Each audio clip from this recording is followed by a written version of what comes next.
Bueno, entonces veníamos hablando acerca de, en nuestra primera parte de la política fiscal expansiva y les estaba explicando qué era recesión y cuáles eran los síntomas particulares de una recesión económica y cómo esto llevaba a expandir el gasto estatal y este gasto obviamente iba a facilitar el empleo, la riqueza de las personas y estimula el consumo.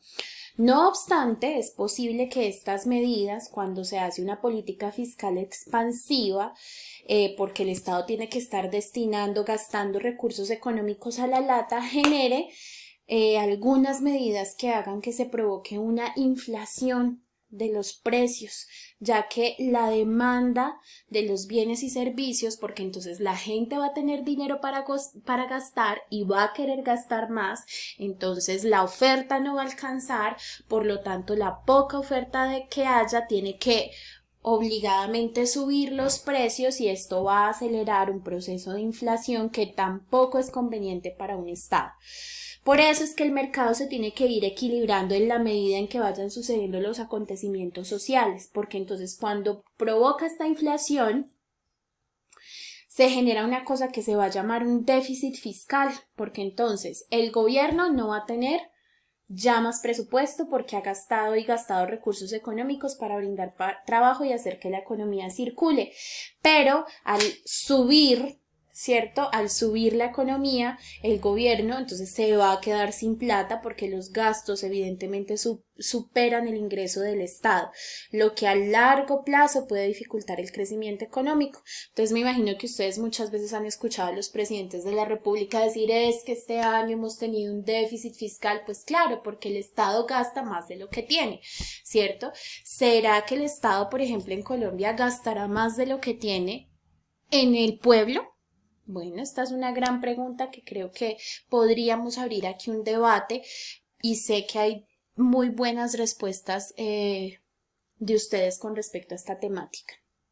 Bueno, vamos entonces con la segunda política fiscal que va a ser la política fiscal restrictiva o contractiva y esto es como un ciclo. Resulta entonces que cuando cae en déficit fiscal, cuando el crecimiento económico es desbordante, ¿cierto? Cuando hay mucha riqueza, mucha plata, pero al mismo tiempo hay mucho gasto, es necesario limitar, poner límites al consumo de la población para frenar este proceso de inflación que les explicaba con la política fiscal expansiva. Y los pasos a seguir son todo lo contrario. Entonces el Estado amarrarse pues ya no puede seguir gastando más y obligatoriamente tiene que aumentar la carga de impuestos para empezar a nivelar todo ese reguero de plata que gastó. Aquí esto le permite al Estado obtener más ingresos para saldar parte de las deudas que tiene pendientes, pero pues por lo general este tipo de política fiscal que es casi siempre la que se está aplicando en nuestro país es generalmente recibida de forma negativa por los ciudadanos, ya que de ese presupuesto del Estado se subsidian muchos servicios básicos y fundamentales como salud, educación, becas y ayuda con subsidios a las personas de más bajos recursos y por lo general, si una población ve que se aplica una política fiscal restrictiva, pero al mismo tiempo dice, bueno, ¿y entonces en qué se ha gastado la plata el Estado para decir que va a aplicar una política fiscal restrictiva?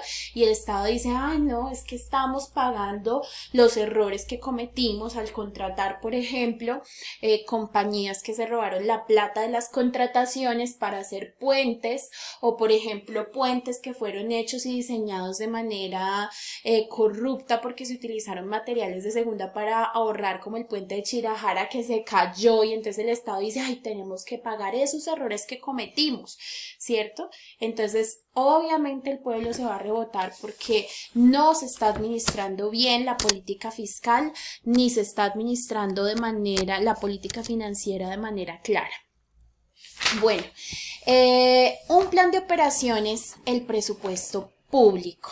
Los ingresos que el Estado tiene a su disposición se organizan como presupuesto público a partir del cual se organizan todos los gastos, la salud, la infraestructura, el pago de funcionarios públicos a todas las personas que trabajan con el Estado, la deuda externa de la nación. Eso es en lo que se invierte el presupuesto público, ¿cierto? Por esta razón en Colombia, este Ministerio de Hacienda del que yo les nombraba realiza un programa de gastos anual que debe ser acatado al pie de la letra por todas las entidades del Estado, o por lo menos ese es el ideal. El presupuesto público se presenta en el mes de julio de cada año y debe ser aprobado por el Congreso de la República para que entre a regir el año siguiente. ¿Para qué es utilizado ese presupuesto público? Asigna rubros, es decir, dinero, que lo utiliza el Poder Ejecutivo para diferentes instituciones y organismos adscritos al sector público, como por ejemplo programas de gobierno, presupuesto para el Ministerio de Cultura, para los programas de fomento cultural, y si este presupuesto aumenta, pues fortalece y amplía la oferta de los programas artísticos, culturales y donde se vaya a invertir el dinero. Dentro de este presupuesto puede darse la situación en la que esos ingresos fiscales superen los egresos. Por eso, cuando se incrementa el ahorro público, que es una cosa que casi nunca pasa, cuando ustedes me están escuchando, los ingresos fiscales, es decir, los tesoros de la nación superan lo que sale, o sea, los egresos. Cuando pasa esto, se denomina como un superávit fiscal.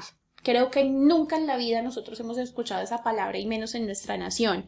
Y cuando la situación es inversa, cuando sale más plática de la que entra, cuando el Estado gasta más plata, se llama un déficit fiscal, que si la conocemos diario, ¿cierto? Para esto, entonces, ya sabemos que están los impuestos. La idea del presupuesto para la reducción del déficit en Colombia es hacer una buena organización por parte de la política financiera que pueda empezar a tener metas, por ejemplo, que rebajen ese déficit fiscal, y una de esas metas fue reducir el déficit fiscal para el 2020 al 1%. Para el año 2016 el déficit debía ser del 4% para lograr ese 1% el 2020. Sin embargo, esa meta no se cumplió. Tocó dejar para el 2019 del 2. Para el 2020 del 2.2 para poder lograr el objetivo de llegar a finales del 2020 al 1% de déficit fiscal en Colombia. Sin embargo, se siguen robando la platica, las cosas siguen de para atrás, y a pesar de que hagan ciertas reformas tributarias, como la reforma tributaria a finales del año 2017, la controvertida del año la del 2016 y la controvertida del año 2017, donde nos subieron los impuestos hasta el 19%, pues realmente sí favoreció que se eliminara el déficit fiscal y que rebajara el déficit fiscal, pero ¿a costa de qué? A costa de que pagáramos más impuestos, y como siempre, quien paga el pato es la población civil. Finalmente vamos a ver en qué se gasta el dinero del Estado, quién lo gasta, cómo se gasta y en qué se gasta. Los egresos que ejecuta el Estado están cuidadosamente, entre comillas, planeados, pues tienen como fin beneficiar a todos nosotros, a toda la población. Esos egresos se conocen como gasto público y se definen como el conjunto de pagos, compras, asignación de fondos e inversiones para diversos programas estatales. ¿Quién gasta? Para asegurar la eficiencia se ejecuta a partir de diferentes órganos del gobierno. Esta forma de ordenamiento presupuestal tiene en cuenta la división del Estado en diferentes organizaciones, tales como los ministerios o unidades administrativas especiales, como el Ministerio de Hacienda. ¿Cómo se gasta? Esta clasificación se basa en las operaciones financieras y en operaciones no financieras. Cuando hablamos en los rubros que van para las operaciones financieras, son las cuales se lleva a cabo un intercambio de capitales, ¿sí? El gasto público es ejecutado, por ejemplo, en el pago de una deuda pública, es decir, en el pago a empresas privadas que han hecho préstamos al sector público, en pagos a otras naciones, todo lo que tiene que ver con el dinero que se va dando, con el capital que se va entregando a aquellas deudas, aquellas instituciones a las que se debe, entre ellas la deuda externa. Y las operaciones no financieras constituyen todas las transacciones donde no hay un intercambio propiamente dicho. Esto quiere decir, por ejemplo, el sueldo de los funcionarios, la reparación de un puente, Existen dos tipos de operaciones no financieras: las compras del Estado, que pueden ser, por ejemplo, libros para una biblioteca, armas para mantener la seguridad, y las transferencias, que son las transferencias que se dan a todas aquellas entidades que trabajan para el Estado, para los subsidios en los hogares, la asistencia social, los sectores desfavorecidos y las pensiones. ¿En qué se gasta?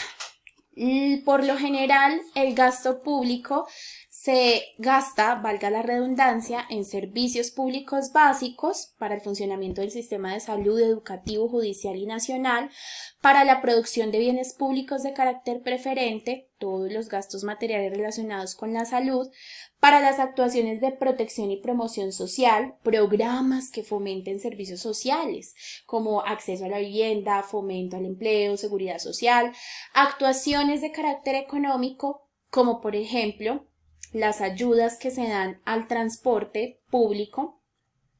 Los transportes públicos no son ayudas al transporte público, el gasto que se da al transporte público, y las actuaciones de carácter general, las transferencias a otras administraciones públicas, así como los intereses de la deuda pública.